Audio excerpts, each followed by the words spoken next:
Oh. Hey guys, welcome back to my channel. Today I want to go over my watch history, everything that I've collected and have owned from when I was a lonely college kid to now. Let's get going.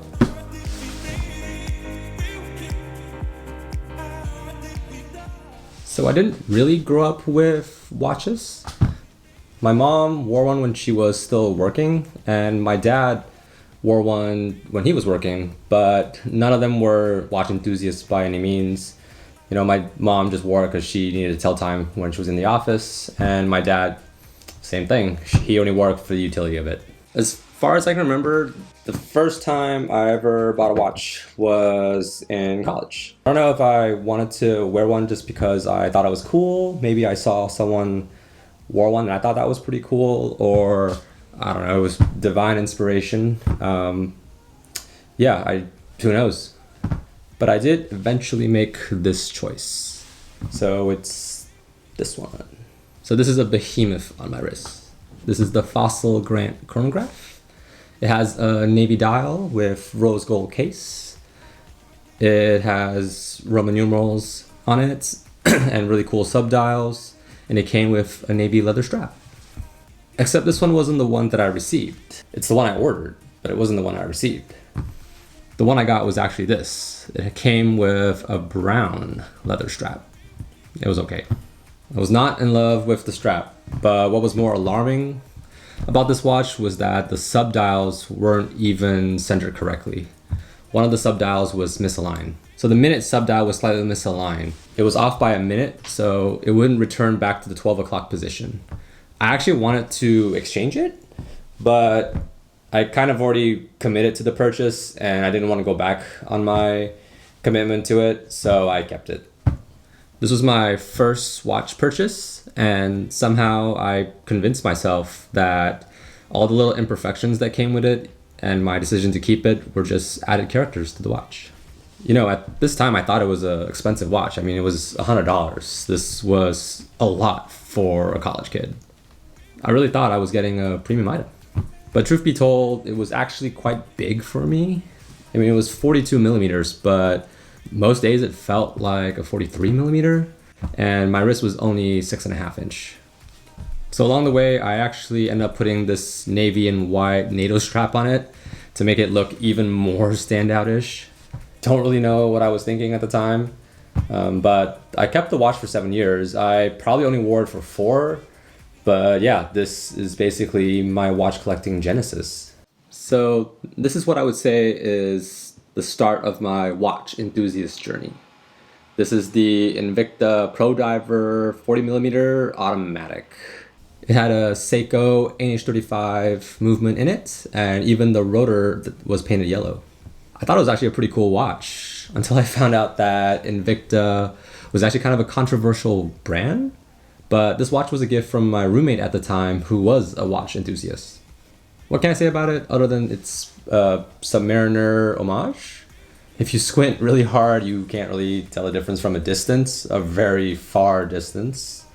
But it's the inside that counts, right? So the NH35 Seiko movement was all reliable, it was cheap, and it has 200 meters of water resistance. It actually wore really well on my wrist being 40 millimeters. This is actually the first time I've heard the term dive watch, and it's also the first time that I heard the term strap monster. I did eventually settle for this Barton silicone elite strap. So I think I kept this watch for about a year. So my next watch is another gift, actually. This is the Timx Metropolitan 40mm in quartz. I didn't wear this watch very much. Really, the only thing I did on it was put a black NATO on it. I think I was kind of obsessed with NATOs at the time. But anyway, we are back to quartz. This was kind of what I knew watches to be when I was younger. This watch was super plain, super thin. It had a black and silver dial on it, and it came with a leather strap originally. The dial was actually kind of interesting. It had this like faux guilloche on it, and it had Arabic numerals on the 12 and 6 positions. This is as much as I knew about the watch. I actually didn't keep it for very long, and I actually ended up passing it to a friend. So I didn't know the significance of this watch until much later, but Here it is, the legendary Casio F91W. It's a watch that everyone should start with, in my opinion. I don't know if this is still Casio's cheapest watch, but I think at one point it was. Not only does the watch do everything, it has day, time, world timer function, stopwatch, alarm, LED backlight, it was water resistant. This watch actually came to me slightly modified with NATO. Truth be told, I actually didn't wear this watch at all. I didn't actually have it for very long before it kind of passed on to its new owner. But it's a great watch. I'm actually considering repurchasing it, maybe one in like a funky color. I think that would be pretty sweet. Now we come to the start of the obsession. I remember spending hours researching what I wanted to get next. That's how I knew I got the bug. Keep in mind, I was gonna spend quite a bit of money on this next watch. I got my first adult job and I wanted to mark the occasion by buying kind of my adult watch. And here it is. This is my Hamilton Khaki Feel automatic in 38 millimeters.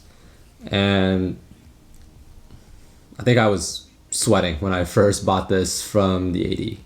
I was stressing out on what I wanted to get. You know, this is a watch that was gonna be a big purchase for me. I spent hours on YouTube researching watches under $500. I looked at brands like Tissot, Casio, Citizen, Seiko, Orient, other micro brands, you know, the lot. But for me, this was the best option. It was the exact styling that I liked, and it was the best watch for me at the time. This watch is amazing, and I will never ever sell it. It was my first one. Now we're coming to some watches that are more recent, and the first one I want to start with isn't actually my watch. So let's take a look at it. And here we are. This is a Casio Baby G Pokemon 25th Anniversary Edition. The reference number I don't remember. This was actually a birthday present for my fiance. She was a big fan of Pokemon, and I thought it'd be really fun to gift her a Pokemon themed watch. Fun fact, the backlight has actually Pikachu in it, which is pretty fun because Pikachu is the 25th Pokemon in the Pokédex and the 25th anniversary. Pretty cool. So this watch is actually based off the BGD-560-1. It has 200 meters water resistant, shock resistant. It's basically a baby G-Shock. I like to steal it from her from time to time and wear it. So now we come to the part where this hobby becomes nonsensical. We're gonna enter the luxury segment, or at least the entry-level luxury segment. So here we go. Here we are. This is my Rado Captain Cook in 42 millimeters. And it's my first luxury watch. This one is the blue dial on stainless steel bracelet. This is the most I've ever spent on the watch. At the time in 2020, I actually got it for a really good price. I got it for just a little under $1,500. I know the price has gone up significantly over the past couple years. I actually never thought I'd get a Rado, but I watched way too much of Teddy B's videos and I got convinced. It's actually got quite a really interesting design with the concave bezel, and the sapphire glass on it makes it look like the dial is actually dome. It's kind of a neat optical illusion, I believe, but it's still pretty interesting. So this is a dive watch. It has 300 meters of water resistance. It has some lume, and it has a date complication for your convenience. This is probably the pièce de résistance in my collection right now, but I actually don't wear it very much. Very little wrist time is given to this watch, unfortunately. So this is the last watch to join my lineup. Let's take a look. And here it is. I think everyone knows this. It is the Casio Oak. This one in particular is, let me see, the GAB 2100FC-7A. This was a Christmas gift. I absolutely adore this. This is my first Casio Oak. So the inspiration behind why I wanted this actually came from a Hodinkee video. It was the video with John Mayer and Ed Sheeran, and Ed Sheeran was showcasing his AP QP white ceramic, and I thought it looked so cool. Like, I just couldn't get that watch out of my head, and there was no way I could afford anywhere near the price of that thing.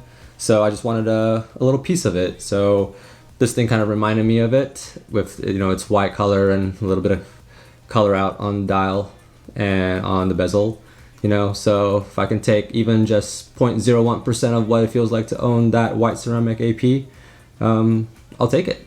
And this is it.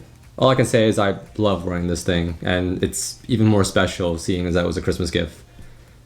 I'll never ever sell this one along with my Hamilton. These two are keepers for life. Thanks so much for watching, guys. I'm trying to look for things. You know, I'm kind of in a new space right now, seeing what works, what doesn't, just improving this filming experience. I'm still pretty nervous to talk in front of the camera, but it seems to be pretty fun, and I hope to make more videos in the future.